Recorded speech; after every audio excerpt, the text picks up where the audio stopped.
Welcome back our YouTube channel global science आईव्यू। I hope आप सभी लोग बहुत ही अच्छे होंगे, बिंदास होंगे और आपकी तैयारी भी बहुत ही जबरदस्त चल रही होगी। तो सबसे पहले हमारे सभी प्यारे प्यारे स्टूडेंट्स को गुड इवनिंग, शुभ संध्या, राधे राधे, जय श्री कृष्णा, जय माता दी। स्टूडेंट्स, आज हम आपके लिए केमिस्ट्री का लेक्चर नंबर 10 लेकर के आए हैं, जिसमें आज हम आपको कैथोड किरणों का अध्ययन कराएंगे और इलेक्ट्रॉन की खोज कैसे हुई इसके बारे में जानकारी देंगे। टॉपिक बहुत जबरदस्त है, बहुत इजी एंड बहुत बिंदास टॉपिक है और इस टॉपिक को आप समझ गए तो आपने ये मान लीजिए बहुत कुछ सीख लिया। टॉपिक बिल्कुल डिफिकल्ट नहीं है, लेकिन देखो स्टूडेंट्स, एटम जो है वो हमने आपको बताया कि 3 पार्टिकल से मिलकर के बना होता है, इलेक्ट्रॉन, प्रोटॉन और न्यूट्रॉन से, ठीक है। और एक शब्द आपने हर एक टॉपिक में देखा होगा, एटम।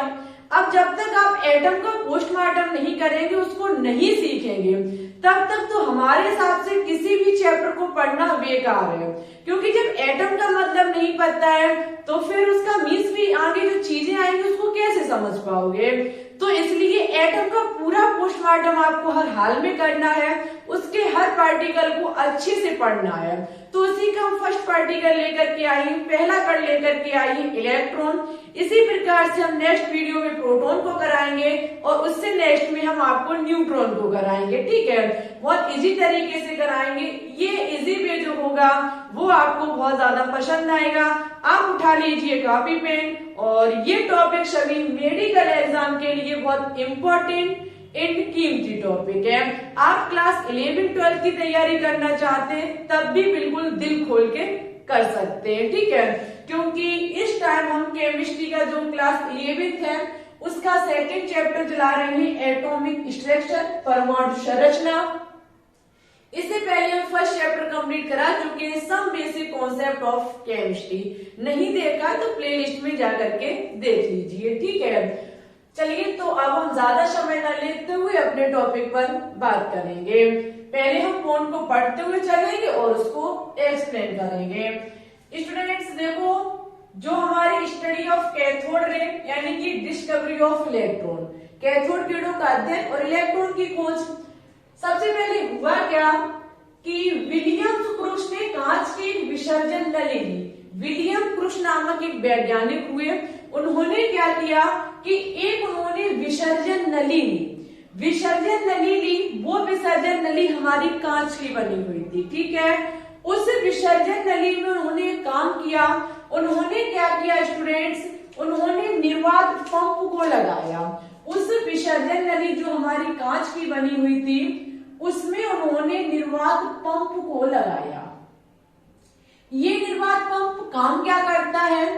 ये काम करता है कि इस ट्यूब में जो भी गैस होगी उसको ये बाहर खींच लेगा, ठीक है।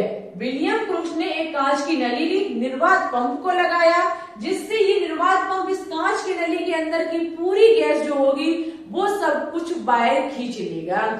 जब वो बाहर खींच लेगा, और उन्होंने काम किया, उन्होंने क्या किया कि नली के दोनों सिरों पर धातु के टुकड़े लगा दिए। जब वायु को बाहर खींचा गया तो उन्होंने क्या किया, इस नली के दोनों सिरों पर स्टूडेंट्स धातु की प्लेटें लगा दी या फिर धातु के टुकड़े लगा दिए, ठीक है। विसर्जन नली में गैस का अत्यंत कम दाब रखा। उन्होंने क्या किया कि इस विसर्जन नली में निर्वात पंप की सहायता से सारी गैस को बाहर खींच लिया, और उन्होंने इस विसर्जन नली का जो दाब रखा, जो प्रेशर रखा, वो था 10⁻⁻² एटमॉस्फेयर। इतना कम कि बहुत कम। इस विसर्जन नली में से उन्होंने निर्वात पंप की सहायता से सारी गैस को बाहर खींच लिया, और इसका जो दाब था, जो प्रेशर था, वो ओनली उन्होंने 10⁻⁻² एटमॉस्फेयर को रखा। इतना काम करने के बाद उन्होंने क्या किया कि दोनों सिरों पर धातु के टुकड़े लगा दिए। दोनों सिरों पर धातु के टुकड़े लगाने के बाद इन्होंने क्या किया, टुकड़ों से इन्होंने क्या किया, इन्होंने विद्युत धारा का प्रभाव करना स्टार्ट किया। अब इस चीज को ध्यान से पढ़िएगा। पहले हम ये चीज बना के तैयार करेंगे, ठीक है, फिर आपको आसानी से समझ में आ जाएगा। इन्होंने क्या किया, अत्यंत कम दाब यानी कि 10⁻⁻² एटमॉस्फेयर पर भरकर उच्च वोल्ट की विद्युत धारा प्रभावित की। देखो ये जो हमारे दो टुकड़े लगे हुए थे धातु के, इसमें एक सिरा हमारा माइनस था और एक सिरा हमारा प्लस था। एक सिरा हमारा माइनस था और एक सिरा हमारा प्लस था। जो माइनस था उसको कैथोड कहा जाता है, जो सिरा माइनस था उसे कैथोड कहा जाता है, जो प्लस था उसको एनोड कहा जाता है। ठीक है, इतना काम करने के बाद स्टूडेंट्स हुआ क्या, विलियम क्रूस नामक वैज्ञानिक ने इसमें विद्युत धारा का प्रभाव करना स्टार्ट किया। ये जो प्रभाव था, ये वोल्ट जो उन्होंने लिया था, जिसे सुन के आपको शायद कब जाएंगे, ये जो वोल्ट था वो 10,000 वोल्ट था। 10,000 वोल्ट, बहुत भयानक उन्होंने विद्युत धारा का प्रभाव किया, बहुत भयानक वोल्ट उन्होंने ली। ठीक है, तो ये चीज हमारी बनके तैयार हुई। सबसे पहले हुआ क्या, विलियम क्रूस ने एक विसर्जन नली ली, जिसमें भरी हुई गैसों को निर्वात पंप की सहायता से बाहर निकाल लिया। एक नए कांच की नली ली, ठीक है, ट्यूब लिया, उसमें निर्वात पंप लगा करके सारी गैस को बाहर खींच लिया। उसके बाद उन्होंने इसके दाब को जो रखा, गैस निकालने के बाद इसका जो दाब बना, प्रेशर जो बचा, वो 10⁻⁻² एटमॉस्फेयर था, बहुत कम था। ठीक है, और उन्होंने ट्यूब के दोनों कोने पर धातु के टुकड़े लगा दिए। उन टुकड़ों में उन्होंने क्या किया, विद्युत धारा का प्रभाव करना स्टार्ट किया। वो विद्युत धारा जो थी वो हमारी 10,000 वोल्ट की थी। 10,000 वोल्ट की इन्होंने विद्युत धारा का प्रभाव किया। ये टुकड़ों का एक सिरा हमारा कैथोड था, दूसरा एनोड था। उन्होंने एक काम और किया, उन्होंने एक तरफ क्या किया स्टूडेंट्स, उन्होंने एक काम किया, उन्होंने एक तरफ स्फुर दीप्त भर दिया। ये स्फुर दीप्त हमारा जिंक सल्फाइड था। अब देखो जिंक सल्फाइड होता क्या है, तो जिंक सल्फाइड जो स्फुर दीप्त होता है, ये काम क्या करता है, यदि जिंक सल्फाइड से कोई भी कण आकर के टकराता है तो वो चमक उत्पन्न करता है। तो विलियम क्रूस ने क्या काम किया, जैसे ही विद्युत धारा का प्रभाव शुरू किया तो उन्होंने एक चीज देखी। उन्होंने ये देखा कि इस स्फुरदीप्त, इस जिंक सल्फाइड पर चमक उत्पन्न हो रही है।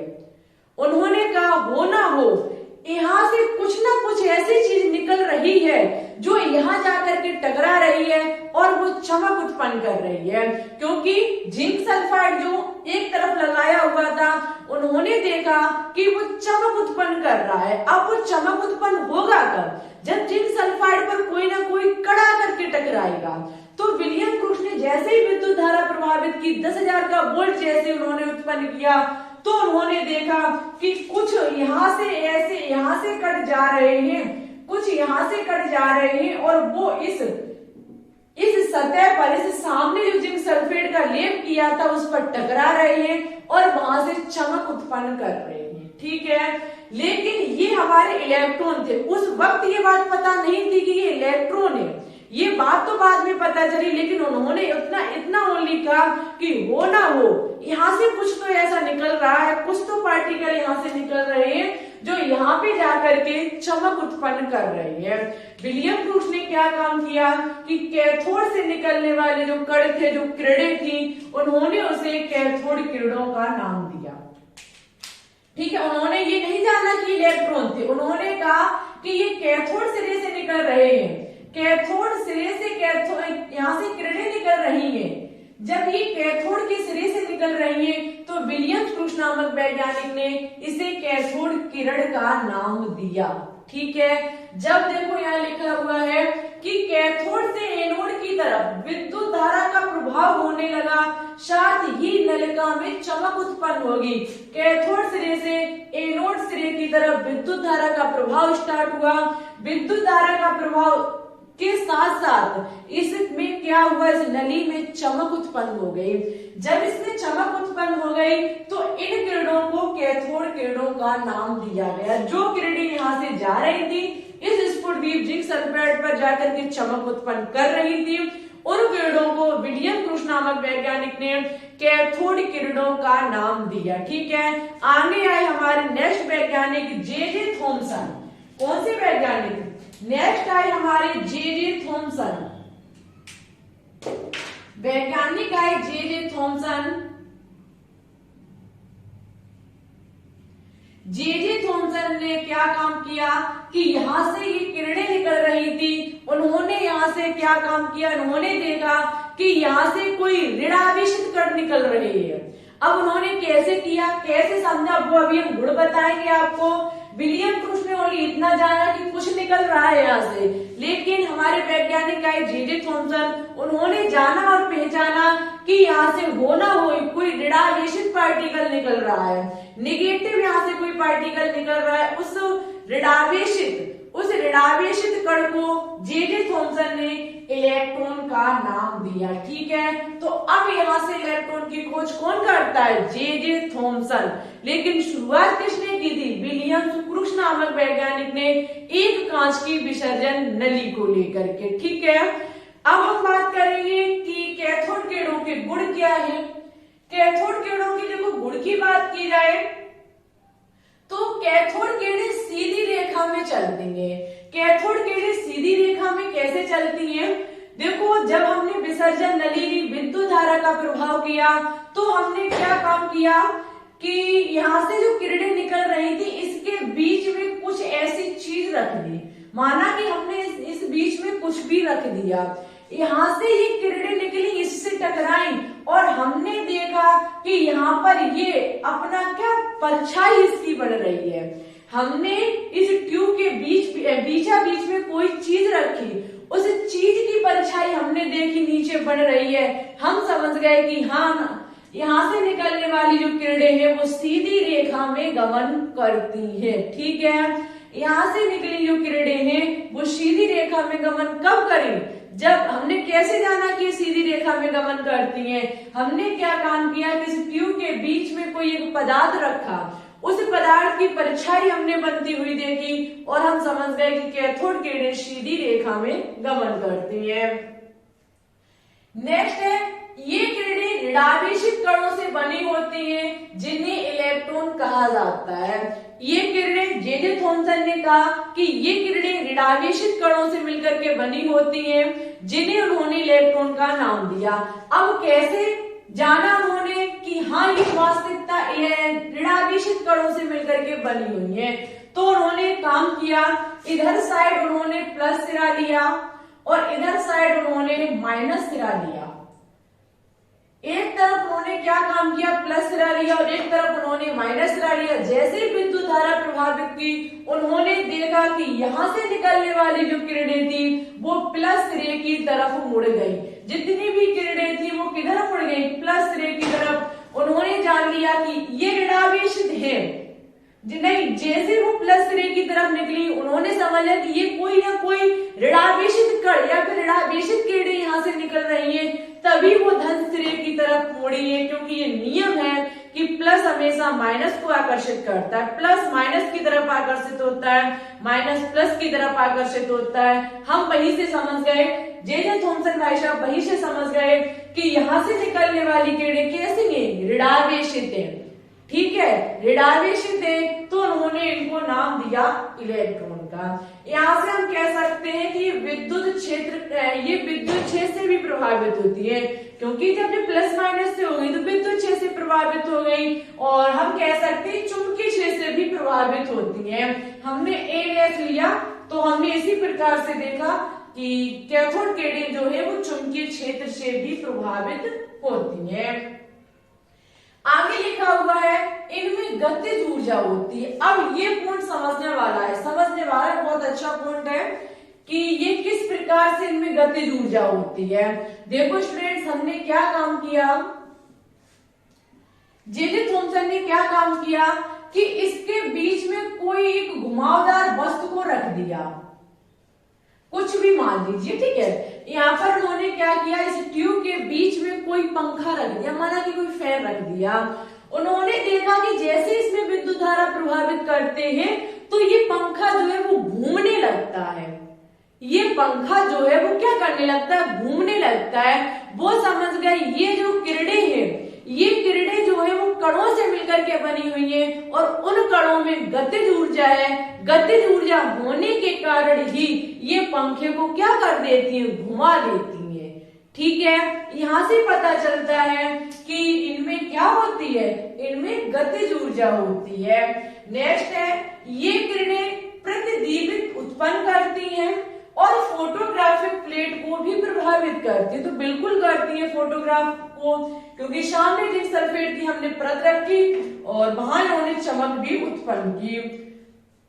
आगे कहता है कि विभिन्न पदार्थों से निकलने वाली किरणें समान होती हैं, उनके गुणों में कोई अंतर नहीं होता है।